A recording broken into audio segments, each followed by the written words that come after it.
उफ खुदा, हम लेट हो रहे हैं।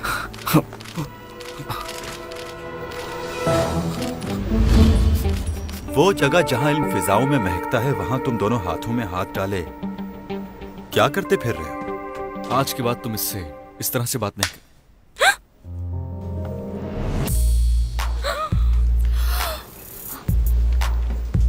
तुम्हें घर वापस नहीं आना चाहिए था। कल के बाद से तुम इस घर में रहने का हक खो चुके हो। मेरे पैसों से खरीदी हुई कोई चीज नहीं ले जा सकते। अब पछताते रहो जिंदगी भर।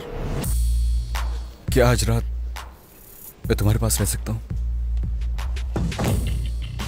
टैन के शेयर्स का ट्रांसफर फौरी तौर पर रोक दो। ये कहानी है किम टैन की, जो जैगक ग्रुप का दूसरा बेटा है।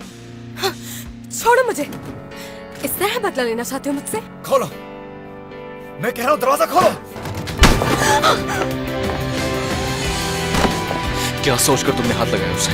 क्या वो दोनों तुम्हारे लिए लड़ रहे हैं? अब सुकून मिल गया ना तुम्हें?